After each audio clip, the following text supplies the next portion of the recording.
Friends, we all know about thinkers, critics and experts, but we do not know about women thinkers of India, especially when it comes to the ancient times. Bharat की प्राचीन विदुषी स्त्रियों के बारे में हम कितना जानते हैं?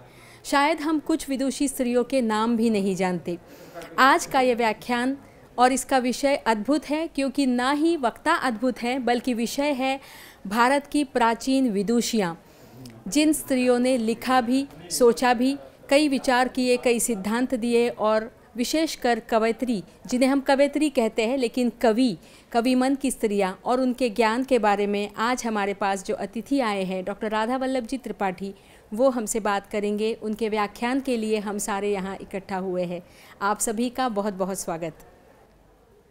सबसे पहले तो मैं शोधावरी तथा संस्कृत विभाग मुंबई विश्वविद्यालय के प्रति कृतज्ञता ज्ञापित करता हूं कि मुझे संस्कृत की विदुषियों पर कुछ कहने के लिए अवसर प्रदान किया।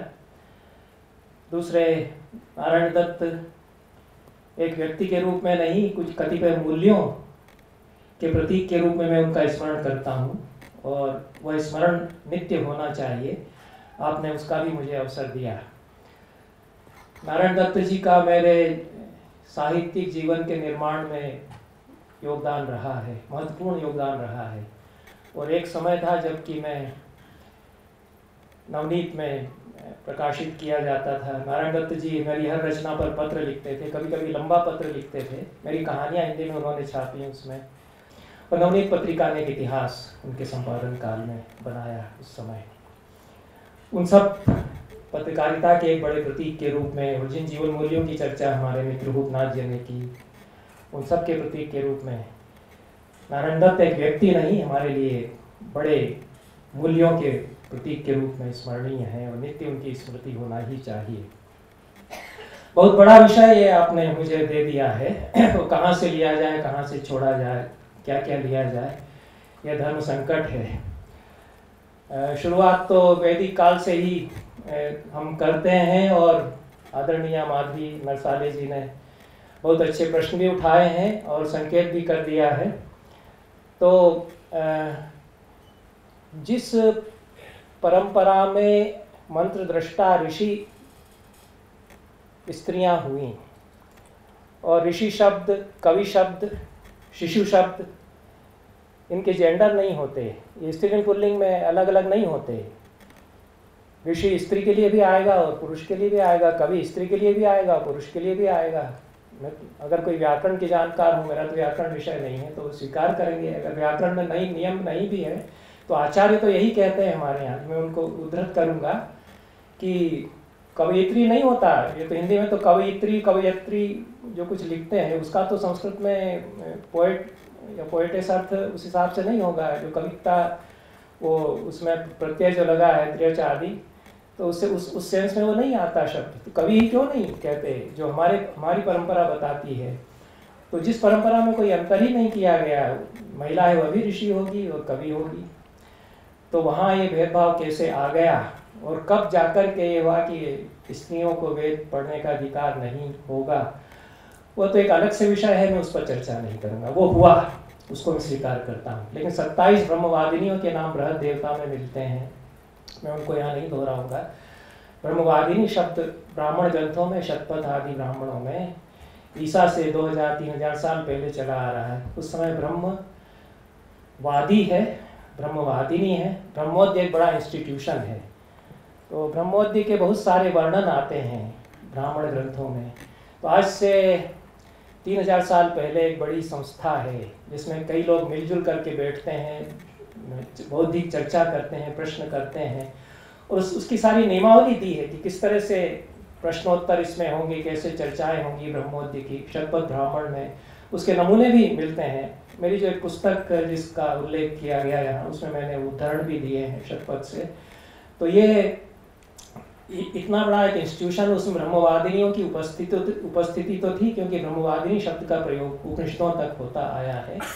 जब हमसे कहा जाए कि कुछ नाम बताइए, तो 27 जो सूची है बृहद देवता की, 27 नामों की, उसमें कुछ मिथिकल नेम है और कुछ निश्चित रूप से विमन सीयर्स जिसको कहते हैं, महिला मंत्र दृष्टा। कम से कम लोपामुद्रा तो है ही, स्पष्ट और अद्भुत विचार जो आज कदाचित जिसको अनुवाद करने में डर लगे लोगों को, जो ग्रिफिथ साहब की आत्मा कांप जाती थी ऋग्वेद के कई सूक्तों का अनुवाद करने में, उनको बहुत लज्जा आती थी कि कैसे करें। लोपामुद्रा तो उसमें सीधे सीधे अपनी सेक्सुअलिटी को अभिव्यक्त करती हैं कि कहाँ तक मेरा यौवन ये बेकार जाएगा, आप अपनी तपस्या में लगे हैं, मेरा शरीर मेरे अंग ये मांग करते हैं। तो ये उसके मंत्र हैं उसमें, तो उसके बोले हुए और भी इस तरह की महिलाएं हैं जो बोलती हैं वेदों में। तो ये अपाला है, घोषा है, इस प्रकार की कुछ महिलाओं के नाम जो मंत्र दृष्टा हैं, जिन्होंने मंत्र रचे, उनके नाम आते हैं। उसके बाद उपनिषद काल में यह सत्य है कि केवल गार्गी है जो कि खड़ी हुई बड़ी सभा में सारे पुरुष समाज के सामने बहस करती है। जो बात मैं कहना चाहता था, जो आपने कहा कि वहाँ समझिए कि जनक की सभा में जो वर्णन है बृहदारण्यक उपनिषद में, वो जिसको शांकर भाष्य में शंकराचार्य ने कहा कि संवाद प्रकरण है, ये बड़े इंटेलेक्चुअल्स का संवाद है जनक की सभा में। तो कम से कम 101 बड़े बड़े इंटेलेक्चुअल्स उस समय के दूर दूर से आए हुए वो जमे वहाँ पर हैं और प्रश्न कर रहे हैं याज्ञवल्क्य से। जबरदस्त शास्त्रार्थ हो रहा है। कैसे हुआ उसकी कहानी मैं नहीं बताऊंगा कि उन्होंने कहा कि गाय के पलड़े में ये 75 ग्राम सोना बांध करके 1000 गायें उसको दे देंगे, और कैसे याज्ञवल्क्य ने कहा कि सामश्रवा तू हाथ ले चल गायें, तो कैसे भिड़ गए सारे के सारे बुद्धिजीवी उनसे, कैसे तुम कह सकते हो कि तुम ही बड़े ब्रह्मज्ञानी हो। तो बहुत बड़ा, जिसको शास्त्रार्थ आज की भाषा में कहते हैं, वाद पुरानी भाषा में कहा जाता था, और संवाद, बौद्धिक संवाद, उस युग का सबसे बड़ा बौद्धिक संवाद एक तरह से वो आरंभ हुआ। तो वो प्रश्न गार्गी ने जो किए, कितने बड़े प्रश्न हैं, वो कैसे गार्गी बहस करती है, उस पर ज़्यादा नहीं मैं कहूँगा, समय क्योंकि इतना नहीं है। केवल उसी पर बोलना हो तो 1.5 घंटे उसी पर अच्छी चर्चा हो सकती है कि गार्गी एपिस्टेमोलॉजिकली क्या कहना चाह रही हैं और कैसे याज्ञवल्क्य को चैलेंज कर रही हैं। लेकिन जो बात मुझे उसमें उल्लेखनीय लगी कि किसी ने ये तो नहीं कहा कि तुम स्त्री होकर के क्यों सवाल उठा रही हो। यहाँ तक कि गार्गी ने ये कहा कि मैं तय करूँगी कि याज्ञवल्क्य सबसे बड़े ब्रह्मज्ञानी है या नहीं, और मैंने कह दिया तो आप लोग मान लीजिए, आप लोग आप जाइए। किसी ने ये नहीं कहा कि तुम कहने वाली कौन। इतना बड़ा अधिकार स्वयं गार्गी लेती है, कोई चैलेंज नहीं कर पाता उसको।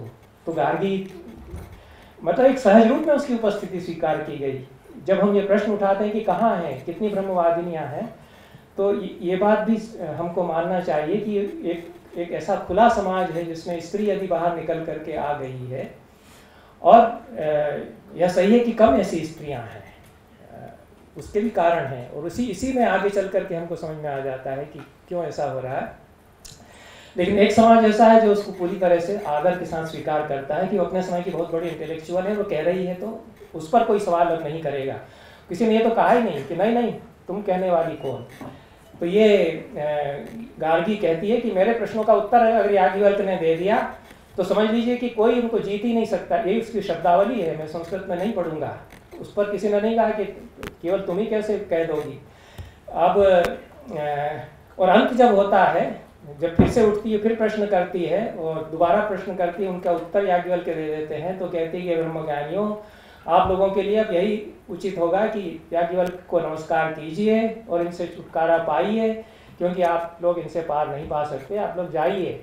तब भी सिर झुकाए सुनते रहते हैं उसकी बात सब लोग। तो ये गार्गी का, अब वो जिस तरह से उसमें प्रश्न होते हैं पूरे हमारे सृष्टि विज्ञान को लेकर के, तत्व को लेकर के, वो उसमें नाम है बड़े बड़े ब्रह्मज्ञानियों के, और वो प्रश्न करते हैं। जब वो एक के बाद एक चुप बैठते चले जाते हैं, ये भी इसमें मार्क करने की बात है कि गार्गी तो चुप बैठी रही, और जब उसने देखा कि अब ये निरुत्तर होते जा रहे हैं याज्ञवल्क्य के सामने, तब उसने कहा कि अब मैं उठती हूँ। तो गार्गी ने प्रश्न उससे करना शुरू किया। उसने पूछा कि यह सब कुछ किसमें ओतप्रोत है। याज्ञवल्क्य ने कहा कि जल में ओतप्रोत है। यदि जल में ओतप्रोत है तो जल किसमें ओतप्रोत है, पानी किसमें ओतप्रोत है। ये सब सृष्टि विद्या विषयक प्रश्न हैं, और उपनिषदों में वाक्य आते ही हैं, अपएव आदौ ससर्ज। पानी सबसे पहले था सृष्टि में, और सृष्टि विज्ञान के हमारे उसमें।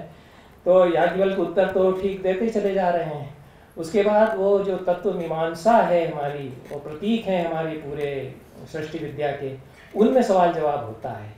और एक के बाद एक प्रश्न पूछती चली जाती है कि अगर हवा है तो हवा किसमें ओतप्रोत है, तो अंतरिक्ष में ओतप्रोत है, अंतरिक्ष है तो अंतरिक्ष किसमें ओतप्रोत है, तो गंधर्वलोक में, गंधर्वलोक किसमें ओतप्रोत है। ये जो सूक्ष्म से सूक्ष्मतर सत्ताएं हैं मनुष्य की सत्ता की, उसमें वो पहुंचती है, वो ब्रह्मलोक तक पहुंचते हैं, तो ब्रह्मलोक किसमें ओतप्रोत है।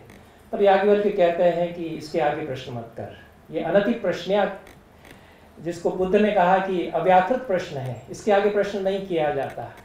तो एक मर्यादा का भी उसको स्मरण दिलाते हैं कि एक सीमा होती है प्रश्न की, उसके आगे प्रश्न बनता नहीं, तो कहीं पर ख़त्म होना चाहिए। अब आप कहें कि स्पेस है तो स्पेस किस में समाया हुआ है, और जिसमें सब समाया हुआ है स्पेस, वो किस में समाया हुआ है। यदि यह प्रश्न कोई करता है तो कहा जाएगा कि ये प्रश्न फिर नहीं बनता है। तो प्रश्नों की परम सीमा तक तुम पहुंच चुकी हो, इसके आगे प्रश्न नहीं बनता, ऐसा याज्ञवल्क्य कहते हैं। तब गार्गी बैठ जाती है, फिर से लेकिन सिलसिला शुरू हो जाता है, बड़े लंबे प्रश्न फिर किए जाते हैं, बड़े दृष्टांत उसमें होते हैं। फिर से उठती है गार्गी, क्योंकि उसको ये समझ आ गया कि मैंने जिस तरह से प्रश्न फ्रेम किए हैं उसकी स्ट्रक्चर को पकड़ लिया इन्होंने। इस तरह से प्रश्न नहीं बनेगा कि अंत में ये किसमें ओतप्रोत है, क्योंकि उस तरह से तो फिर वो मुर्गी पहले आई या अंडा पहले आया, इसमें आप चलते ही चले जाएंगे तो अंत ही नहीं होगा। तब उसने कहा कि ठीक है, मैं दूसरी तरह से फ्रेम करके, सवाल उसके वही है उसी तरह के। अब आप देखिए कि मेथोडोलॉजी जो शास्त्रार्थ की है उसको गार्गी जानती है, बाकी लोग निरुत्तर होते वो करके बैठ जाते हैं चुपचाप, वो कुछ कह ही नहीं पाते हैं। वो ये भी नहीं कहते कि हाँ तुम ही सबसे बड़े ब्रह्मज्ञानी हो, सिर झुका करके ही बैठ जाते हैं। गार्गी अधिकार से घोषणा करती है, गार्गी अधिकार से प्रश्न भी करती है, तो दोबारा वह उठती है। और अब उसने समझ लिया कि इनसे कैसे बातचीत होना चाहिए, बड़ा इंटेलेक्चुअल है। तो कहती है कि मैं 2 प्रश्नों से अब आपके ऊपर प्रहार करूंगी, और यदि दोनों प्रश्नों के उत्तर सही सही दे दोगे तो ठीक है कि तुम्हें अब कोई ब्रह्मज्ञानी जीत नहीं पाएगा। तो अब उसमें ये वाक्य आता है, ज्ञानी जनों ने मिलकर के कहा कि हाँ तो पूछो पूछो। ज्ञानी जनों ने मान लिया कि हाँ ये है सबसे बड़ी ब्रह्मज्ञानी कदाचित हम लोगों के बीच में ये है। और याज्ञवल्क्य से, और उसको कोई ये नहीं है कि मैं इन्फीरियर हुई इनसे। आप वो देखिए, वो कहती है कि जैसे कोई धनुर्धारी धनुष पर डोरी चढ़ाकर शत्रु को बीनने के लिए एक साथ 2 बाण हाथ में रखकर तैयार हो और उनको छोड़े एक साथ, उसी तरह से प्रश्नों के 2 तीर मैं तुम्हारे ऊपर छोड़ रही हूँ, तो तुम उनका उत्तर देना। तो ठीक है, याज्ञवल्क्य कहते हैं कि हाँ मैं तैयार हूँ। तब गार्गी उस तरह से प्रश्न करती है जिनका कि उत्तर फिर याज्ञवल्क्य को देना पड़ता है। पूरी जो उपनिषदों की तत्व चिंतन की भाषा है उसमें अद्भुत भाषा है, इसमें तो कोई संदेह नहीं। वो गार्गी ने एक तरह से कहलवा लिया। यह भी तो कला है ना कि आप कैसे इतने बड़े ब्रह्मज्ञानी से कहलवा पाते हैं, क्योंकि आप उस स्तर के प्रश्न करता हैं तब वो आपके सामने कहेगा। बाकी ब्रह्मज्ञानियों के सामने उस स्तर पर जाकर के याज्ञवल्क्य नहीं बोलते। जिस तरह की शब्दावली में जो नेति की शब्दावली एक तरह से कही जाती है उपनिषदों की, जो स्थूल है स्थूल नहीं भी है, रस्व है, अणुमात्र है और विराट भी है, इत्यादि इत्यादि की भाषा में उसको नेति ऐसा भी नहीं है, ऐसा भी नहीं है इत्यादि के द्वारा जिसको बताया जाता है, उस तक गार्गी के ही प्रश्न करने पर याज्ञवल्क्य फिर जाते हैं। तो गार्गी प्रश्न करती है कि जो कुछ द्युलोक के ऊपर है और धरती के नीचे है, जो कुछ द्युलोक और धरती के बीच में है, जैसे भूत भविष्य और वर्तमान कहा जाता है काल, वह किसमें ओतप्रोत है। तो याज्ञवल्क्य दोहराते हैं उसके प्रश्न को, और वो कहते हैं कि आकाश में या स्पेस में ओतप्रोत है। गार्गी कहती है कि ठीक है, यह तो तुमने सही उत्तर दिया, मैं अगला प्रश्न पूछती हूँ। याज्ञवल्क्य कहते हैं कि हाँ पूछो। तब फिर प्रश्न करती है कि यह सब कुछ द्युलोक धरती के बीच की, यह सब यदि आकाश में ओतप्रोत है तो आकाश किसमें ओतप्रोत है। तब याज्ञवल्क्य कहते हैं कि वह अक्षर तत्व है, और उसकी व्याख्या इसी तरह से की जा सकती है, निगेटिव्स में की जा सकती है। जो अस्थूल है, अणु है, अरस्व है, अदीर्घ है, अलोहित है, अस्नेह है, अच्छेद्य है, तमोरहित है, वायु से रहित, सब उसको यह भी नहीं है, यह भी नहीं है, या तो इस तरह से बता सकते हैं। और कोई शब्दावली हमारे पास उसको बताने की नहीं है जो परम तत्व है। तो ये गार्गी की जो मेथोडोलॉजी है शास्त्रार्थ की, और जिस स्तर की ब्रह्मवादिनी है,